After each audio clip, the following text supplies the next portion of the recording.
I'm Mo Rocca, and I'm excited to announce Season 4 of my podcast, Mobituaries. I've got a whole new bunch of stories to share with you about the most fascinating people and things who are no longer with us. From famous figures who died on the very same day, to the things I wish would die, like buffets. All that and much more. Listen to Mobituaries with Mo Rocca wherever you get your podcasts.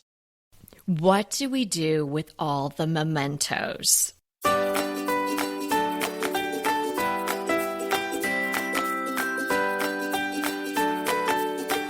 Hey everybody, I'm Kelly Wilkness here with Anita Joyce, and this is Decorating Tips and Tricks. Hey, have you watched our episode on YouTube yet? If you haven't, get right over there. Have a look. I think you're going to really love it. And then subscribe to my channel. Leave us a comment. We'd love to know what you thought about it. And we'll have the link to the YouTube episode in these show notes. We are so thrilled to have Jessica from The Organized Mama with us today. Jessica is a true expert in the area of organization, and she has so many wonderful tips for us today. So welcome to Decorating Tips and Tricks, Jessica. Thank you for making the time to speak with us. Thank you so much for having me. I'm so excited about this. So let's jump in. Jessica, tell everyone what brought you to a career in organization. Well, like you, I had a career before organizing. I was actually a teacher. And one thing I would do with my students was teach them how to organize, just because I needed to do that in order to keep a handle on the classroom. And I then became the special ed teacher for my school, and we would make home visits to our families. And when we were in their homes, I realized, well, they had a lot of paperwork because kiddos on IEPs come with a lot of papers. So I would help these families get in their papers all organized and everything. And when I decided to stay home when I had my son, I quickly learned not everyone has these organizational abilities. So I started my blog, The Organized Mama, to teach others how to organize. Isn't that so interesting? So it came out of your former career, and Yes. then, you get an idea kind of very similar to what happened to Anita and I, and it morphs into this other wonderful entrepreneurial career that you're in now, and you're really, again, helping people. And I love that it started with you were helping your students, because I can only imagine somebody that was having a child who needed that kind of help. There's probably a lot going on and a lot of paperwork, and people's homes are not so organized. So if you could help them in all those ways, I'm sure it really made a big impact. So how long have you been running your blog? The blog has been going on now almost 9 years. Which is crazy to say. It's crazy that it's been so long. But it started when we moved from the city to the suburbs and started setting up the house. So I bet you have so many great tips, but I want to let everyone know that you have a book coming out, and that'll be coming out in April and sometime. So right around when we're listening to this podcast. So we'll have a link to the book, and Jessica's going to tell us more about that as we go through our conversation today. So when someone visits your blog, what can they expect to find? Well, it is really a resource of all things organizing, minimalism, decluttering, feng shui. Some decor is mixed in, because organizing and decor, they just go hand in hand. So the goal of The Organized Mama is really to support you in your organizing journey, no matter where you are in the process. You led me right into my next question. Where do you suggest that someone begins their organizing? I think the biggest thing, no matter where or how far into organizing you are, is to get really clear on what organized actually looks like for you. Because we see so many things online that are like, oh, this is beautifully organized pantry. But realistically, it's not going to work in your home because of so many variables. So getting really clear on what organized looks like for you is the best place to start. That is such a great tip, because you're absolutely right. like with interior design, you're looking at something and you're, oh, that's so beautiful. Or in the organizing realm, oh my goodness, if my life would be perfect if I had a label maker with a font like that. Yes. And if I was able to color code everything in my pantry or something like that. But that is not realistic for probably 98% of the population. Exactly. So I love that idea. So how do you help your clients and your readers achieve organization for themselves? Well, everyone is organized in some way, shape, or form. So go to an area of your house that you feel is truly organized, and then ask yourself why you feel that's organized, and then go from there. So let's say you have a drawer in your office that you're like, it is meticulously organized, because if it's not, then you just won't be as productive with work. You will struggle with so many things because that one drawer isn't organized. So take a look at that and figure out what exactly it is that makes that drawer work. What for you is like so beneficial? Is it the side of the desk it's on? Is it that you have organizers? Is it that you have all of the stuff you need really accessible? And then you can recreate that throughout your home because you know exactly what organized works in one area of your house. I love that you're being more insightful and thinking it through rather than just jumping in the car and running to the Container Store, which I think is what a lot of people do when they want to get organized, because they think if I buy this stuff, then I'm organized. But that is not true. Right. Is there a specific room in the house that you suggest that people start with? I say bedroom because there's so much research on a cluttered space and where you sleep and not getting enough REM sleep because you have too much clutter.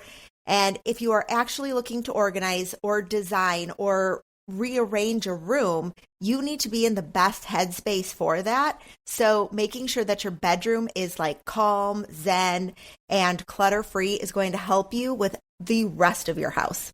Wow. Okay.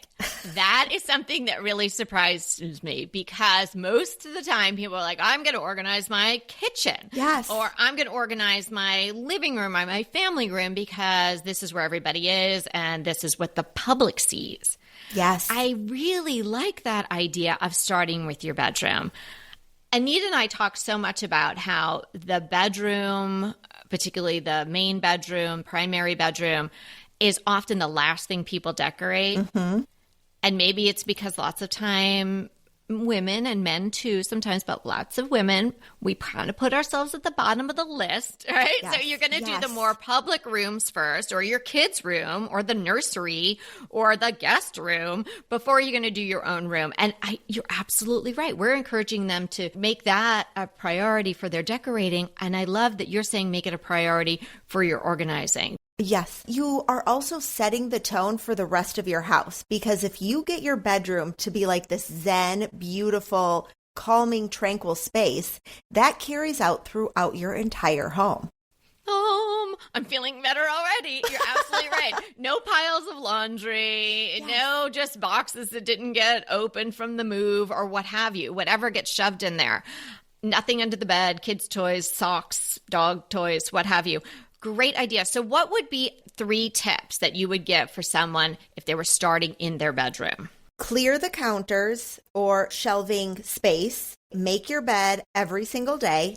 And that includes investing in quality sheets. I'm a huge believer in where you sleep. You should spend the money there because you're in bed every night. And also, don't let things pile up on the floors or counters or nightstands. Give everything a purpose. Everything has a purpose. Excellent tip. Right. So those books you think you might be reading, but you haven't even gotten to, why are they piled up there? Maybe they're causing you stress. And what do you think about people that have work in their bedroom? No. Okay. You want to tell us how you really feel? I once had a client. She was a pediatric surgeon. She had piles of stuff all over her bedroom and would always tell me every time I would go to her house, I don't get the best night's sleep. Can you just help me? We just honestly took the files she had lined up on the floor of her bedroom, moved them. And she was like, already just the weight of work left her bedroom. And so You can't have it in your bedroom. Or if you do, because I know a lot of people, because everybody's working from home, or you did work from home, so you might have used your bedroom as an office space, create like a shut down your office routine where you close your desk, you tidy up things, you clear off as much as you can. Don't let piles pile up, so that it feels like you are making that transition from work to bed, even if it is in the same space. Now, often there are several people living together in a house, right? And a lot of them have varying degrees of interest in organization or awareness of organization. How do you suggest handling that? This one can be rather controversial because not everybody agrees with this, but for me, I say organize for the most disorganized person in your family. Oh, controversy, huh? Controversy. Okay, so how does that work? So you're lowering the bar, Jessica? Well, so you are the one who is willing to make the change. You want to get things organized. You have this desire to do that. Not everybody else does. So if you... so many things like that, Jessica. Right? So if you have the desire to make that change, then you can do more change than the person that doesn't have that desire. So I'm going to use my husband as the example. He claims he's organized. If he listens to this, Ben, you are not organized. So what's his email? I'll send him the episode when it comes out. Yes, he doesn't know he's not organized. You are not organized. So, because he has like the clothes, the in-between clothes that they're not clean, so I can't put them in the drawer, but they're not dirty, so they don't go in the dirty laundry basket. So they're still in rotation. Exactly. So he leaves them everywhere, and then he can't find them. So for me, I'm like, they're clean or they're dirty. It's one of the two. That's how I work. So I created like a little basket near his side of the bed where all of those in-between clothes can go. It isn't affecting me, but I created an organizing system for him that is going to help me keep our bedroom tidy. Okay, I see what you're saying. So you're not saying lower your bar of expectation or achievement in organization for the person who thinks they're organized but isn't. You're saying make it easier for them. Yes. Set up systems and whatnot so they can be organized. Exactly. Since you're the one willing to make that change, you can do a few extra steps where them doing more steps might be too much. So it's Ben, right? Yes. Ben is your husband? Yes. Yes. Okay. So instead of you saying, Ben, your clothes are either dirty or clean, and they're either in the laundry or they're in the drawers, because you're not going to win that battle. No, I'm say, not. Ben, you can have a gray area, and here's your basket. Is that what we're saying? That is 100% what we're saying. Okay, I bet everybody has a Ben in their house. And they also have children that might also tend toward Ben. Instead of beating your head against the wall and getting mad, and that can really start arguments too, because when you get frustrated and you come into your bedroom and you want it to be a Zen sanctuary and there's clothes everywhere, right? That can really be a problem. So great solution. Teenagers too. We've worked with quite a few teenagers and families, really setting those like boundaries and expectations for, okay, well, if you want to be disorganized, fine, but I have to be able to close and open your door fully so that I don't have seriously, it is a thing and it works. Right. Okay. No pushing and pulling. Like the doorway needs to be clear so that the door can open and close completely. Right. And then whatever you do in the rest of that space is on you. If you don't get clothes in the laundry basket, they're not going to get washed. If you don't pick up your towel, you have a moldy towel. That's on you. Yeah. One moldy towel is all you need to change that habit, right? Okay. And now, do you advocate organizational zones? So you have this family, differing degrees of organizational skills and interest, and you all have to operate together on a family calendar or what have you. Do you advocate for organizational zones, or do you have everything sort of hidden away? Ooh, this is a great question. And I can't answer that for every family because every family works different. Some people get overwhelmed by visual clutter.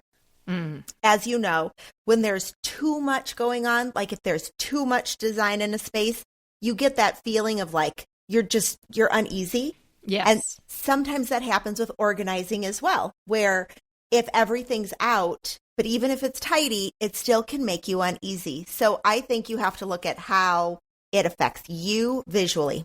Yeah, for me, I could never have one of those wall calendars where I would be writing on them, or God forbid, other people would be writing on them too, and not nice print. And seeing things like that, like that is not something that I would want to look at, particularly in my kitchen or in even a mudroom or something like that. That would really bother me. I would rather have a closed calendar, or you have it electronically or something like that. But I could see how something like that might really work for certain people. Okay, got it. So if you were going to have an organizational tool like that, that was going to be more out in the open, are there any specific ones that you recommend, or any setups that you recommend? If it is visually pleasing to you, then it's perfect. Currently we have a command center. My kids have their papers and it looks very disheveled, but everything has a spot. They know exactly where to put the paper. So to me, that is me organizing for the least organized person, and I can let some of that go because I can turn around and not have to look at it. So for me, if a filing system on the wall works for collecting kids' artwork or things like that, then go ahead and do that. If you need everything like your handwriting in your print, all of that, then maybe... You need somebody else than an organizer to talk to. No, not even close. I'm the same. Like, I like my own handwriting better than anybody else's. So I have our calendar up higher so nobody else can write on it but me. Oh my gosh. Oh, wow. You and I would have a lot of fun together. Hey, we'll be right back with the rest of the show, but keep listening so we can continue bringing you DTT. Inevitably, with the new year come wellness goals. One very effective and easy to reach goal is to add dose to your wellness regime. Dose is expertly formulated organic wellness shots that support your liver in one delicious drink. Formulated with ingredients clinically shown to support liver health: potent turmeric, milk thistle, and ginger. There's 0 sugar and 0 calories. Did you know that your liver performs over 500 special functions?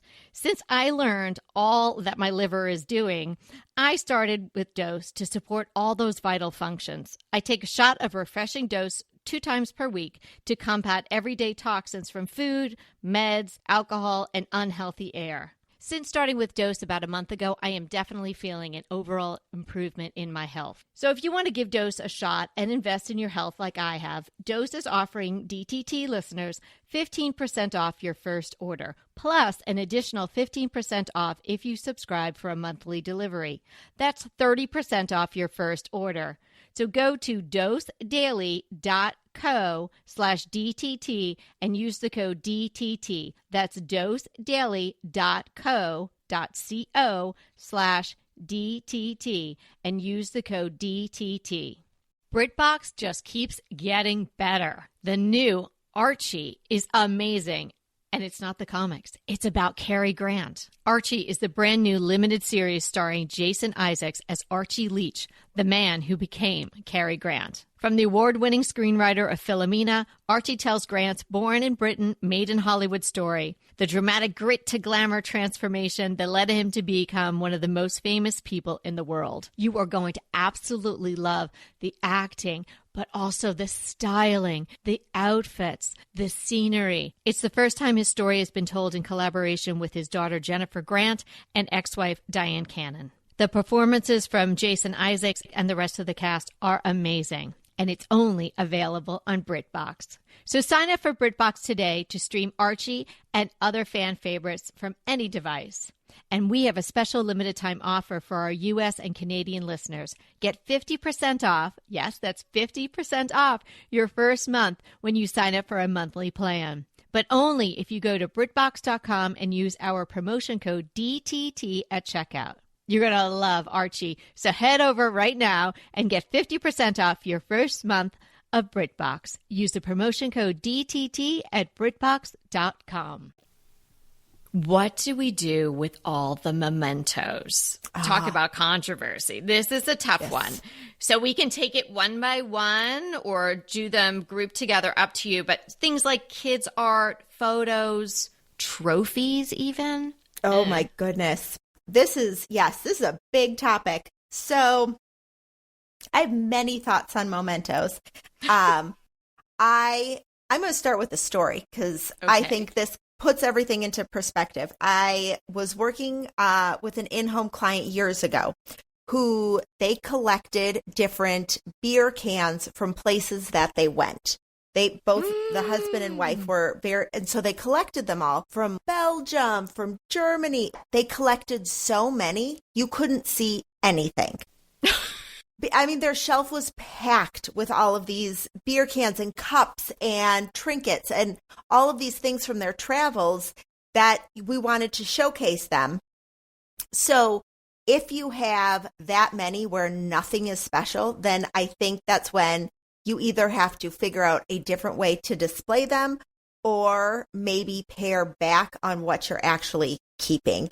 And that's my whole mindset around mementos.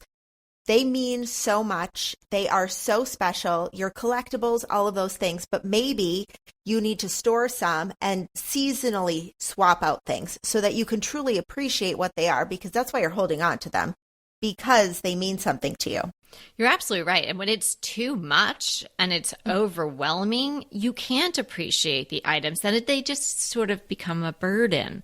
And other people, if you want other people to see them also, oh, how interesting you did this, or you drank beer in Belgium, or whatever you did. Right, exactly. You know, they can't even take it all in. It's too much. So if you pare it down and then you style it nicely, then you can really appreciate it. And so I 100% agree with you. So what about kids' art and photos?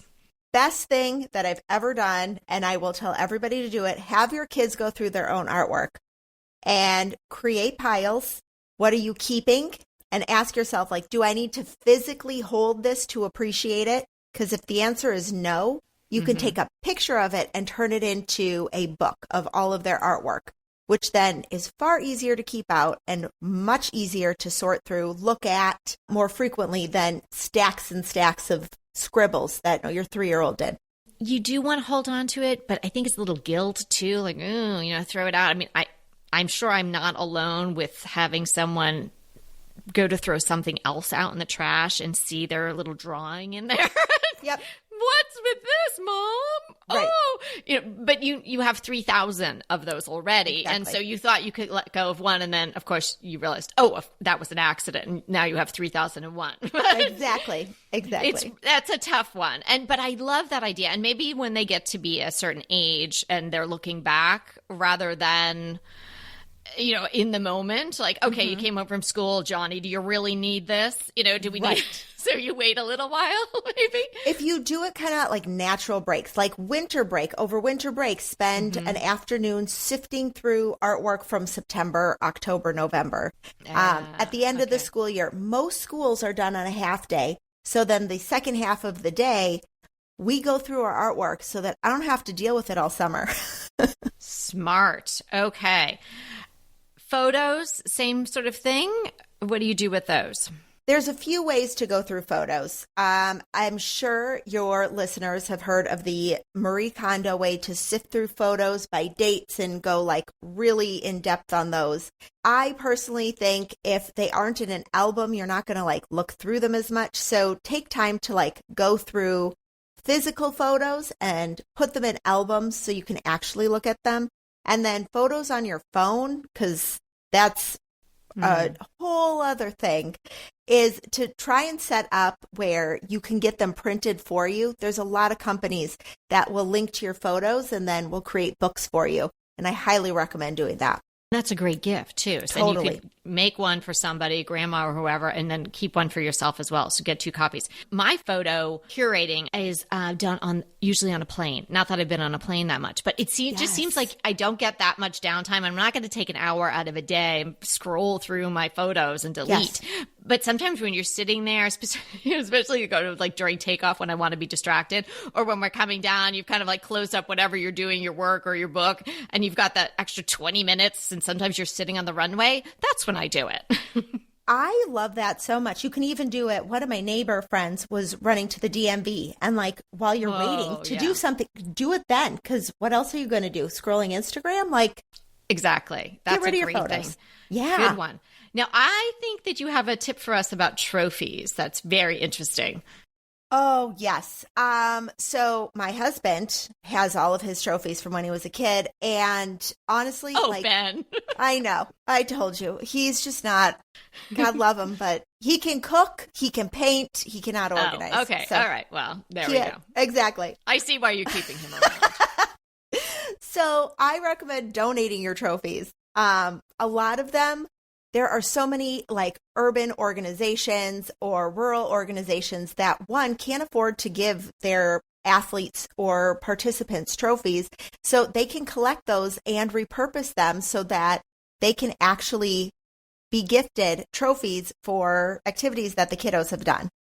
I love that. I had never heard of something like that. So I'm assuming if there's a placard or something on there, they just pull that off. And Yes. so you've got the soccer player or whomever. I think that is so wonderful. And you would never think, because they seem so useless. I wish I had known that, because my mother-in-law, bless her heart, had sent me a giant box several years ago. Yep. And I thought, wow, how wonderful. I wonder what's in there. And it was all my husband's swimming and diving trophies, and maybe some soccer trophies too. Giant things, like Stanley Cup size. I couldn't believe it. What were we going to do with these things? I don't even know if I told him, but he's kind of not like Ben, wanting to keep those things. Yeah. So I think, so I have no idea what we did with those. I love your idea. So that is a really good place to donate the trophies. Yes. Okay, everybody wants to know how to organize their kitchen. So give us your top 3 kitchen organizing tips. I'm going to come at this because there are 2 ways to organize a kitchen. One is to take everything out and start fresh, like you're moving. The other way is, these are going to be the tips that I'm going to give you, because most people, you're already kind of set with your kitchen. Mm-hmm. So these are tips if your kitchen is actually already set up and you want to reorganize it.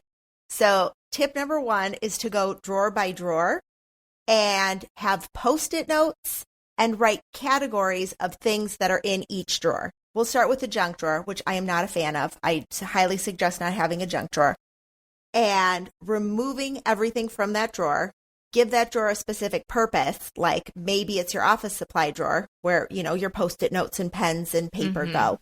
And write it on the Post-it note, stick it on the drawer cabinet, and only put the items that fit in that category in that drawer, and then repeat for every drawer and cabinet. And the remaining items that are left out, those are the things that you can question. Do I actually need them? Or can they go somewhere else? Can I donate? Can I sell? I like that. Now let's get back to the junk drawer. Do you look at a junk drawer like an enabler? Yes, I do. I feel like it's, there was this quote, I cannot remember who said it, but that the junk drawer is basically like your procrastination all in one spot. Mm-hmm. Right. So I could just throw it in there. Exactly. So you aren't making a decision of if it's worthy of staying in your house or not. Mm-hmm. And if your house is supposed to be like your haven. Yes, it is. Then why are you holding on to something that you aren't sure of if it actually should be there? Excellent. Excellent mindset. That's like beyond the tip. It's a mindset. It's a way of thinking about things. Favorite organizational tools? Is there anything out there in the universe that you really, really like? Ooh, there are so many things. I have like 12 that come to mind. So that I'm like, oh, I could not live without. Probably the number one thing I could not live without is drawer liner. It goes in tandem with drawer organizers, because when you put in a drawer liner and then you put the drawer organizer in, things don't slide around in your drawer.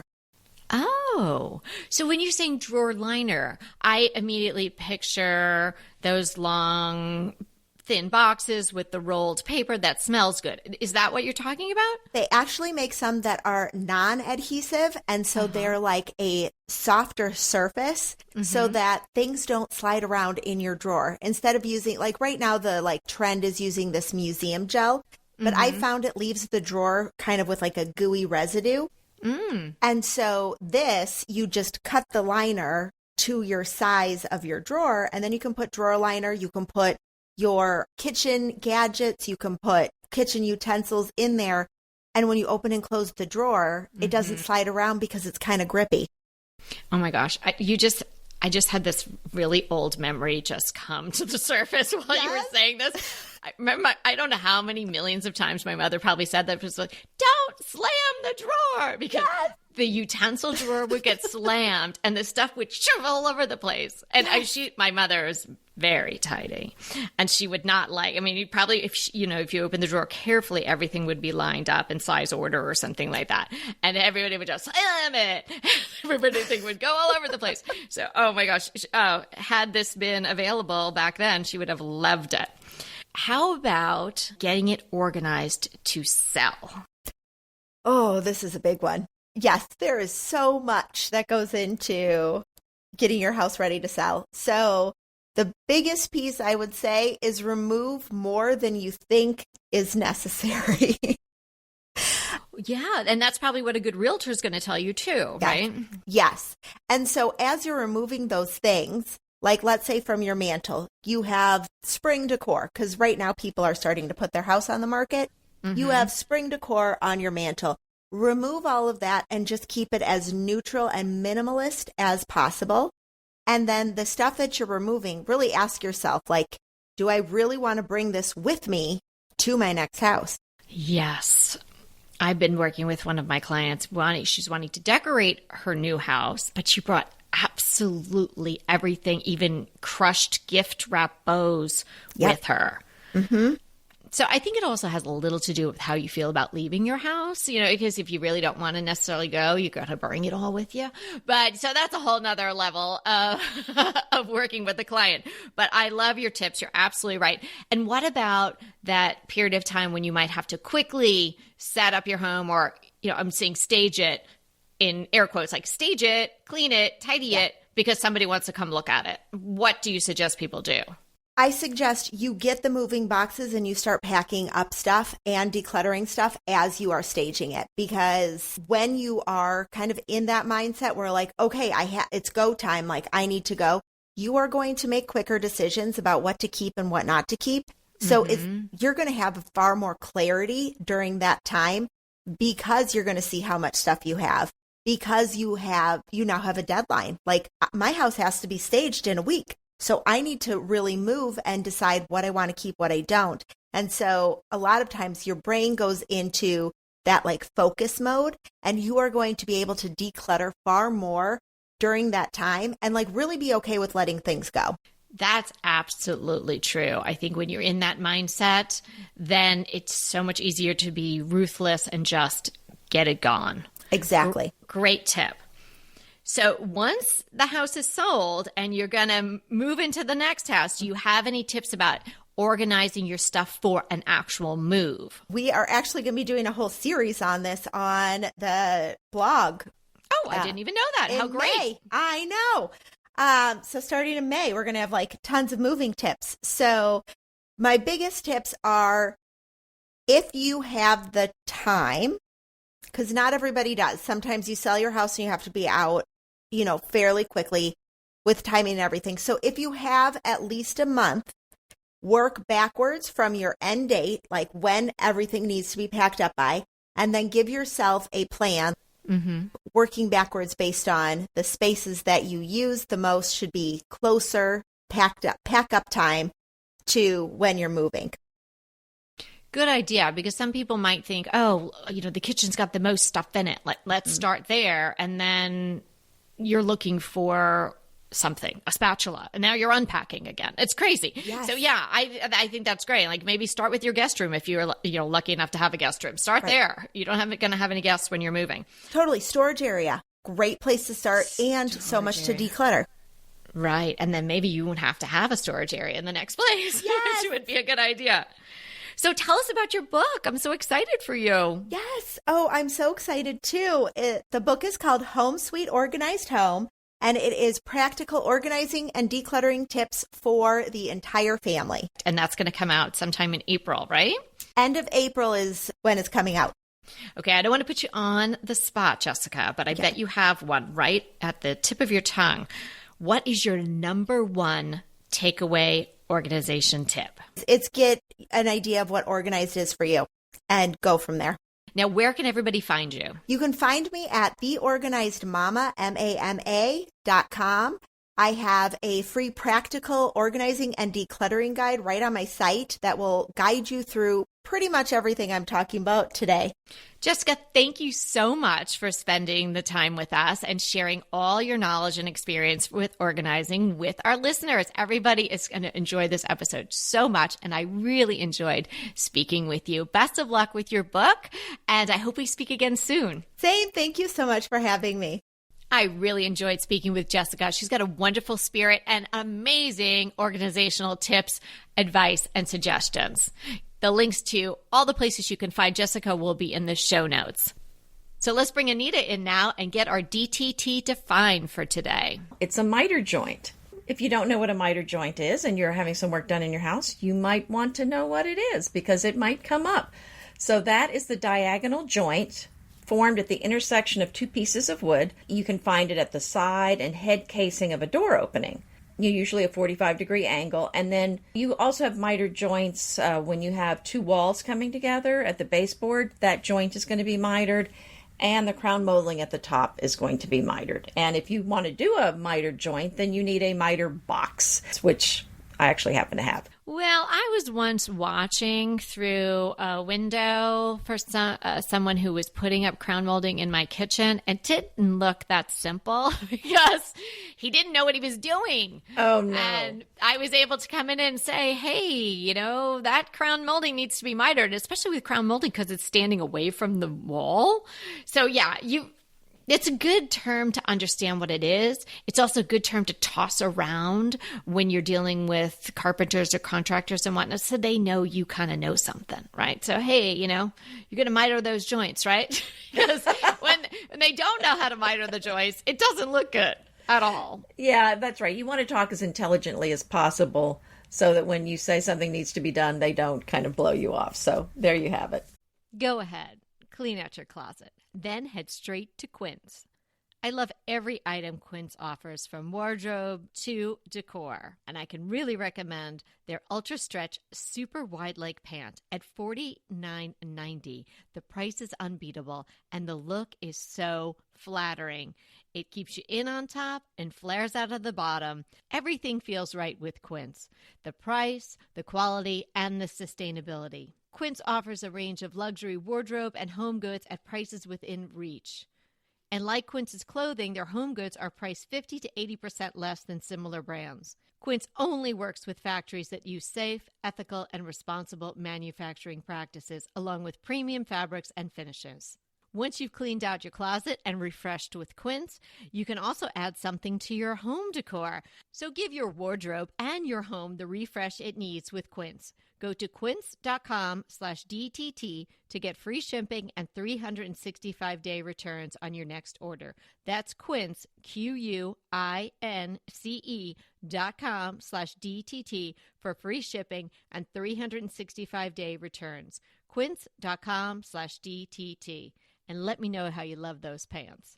Green Chef is a delicious delight any time of year, but especially during the holidays. What a wonderful vision to behold as the Green Chef boxes on your doorstep. Green Chef is the #1 meal kit for eating well. And it makes eating well so easy with plans to fit every lifestyle, whether you're keto, paleo, vegan, vegetarian, gluten-free, or just looking to eat a more balanced diet.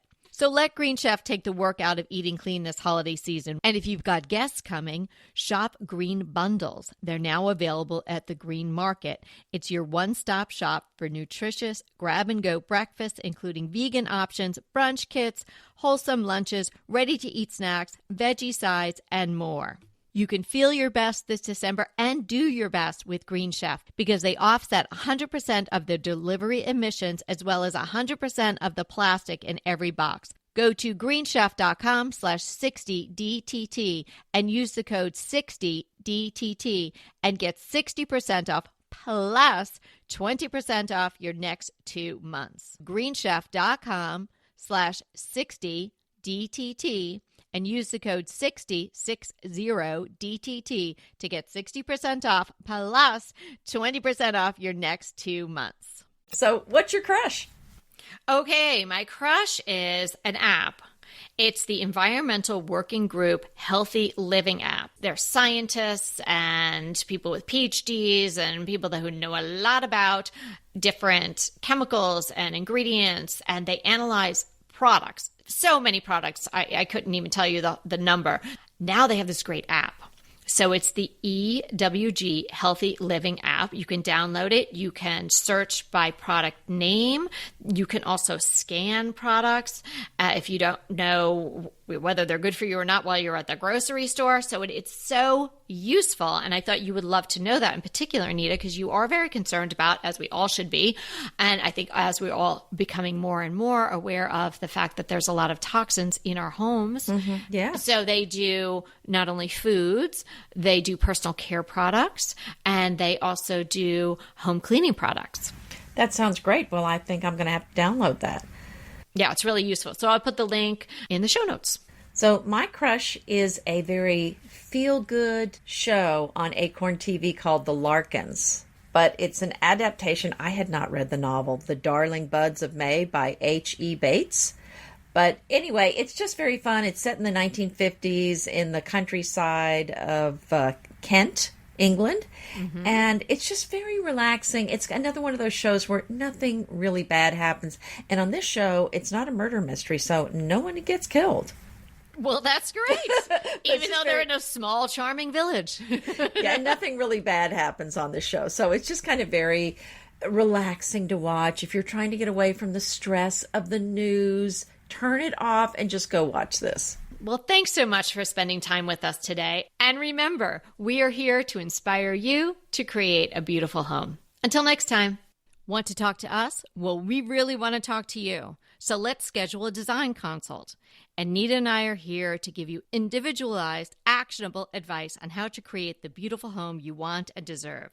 It's so easy to schedule a design consult with us. Simply click the link in the show notes or head to decoratingtipsandtricks.com/consult. When we talk to you on the scheduled time, we will be ready with so many great tips, advice, and yes, tricks. So sign up today for a design consult. We can't wait to talk to you.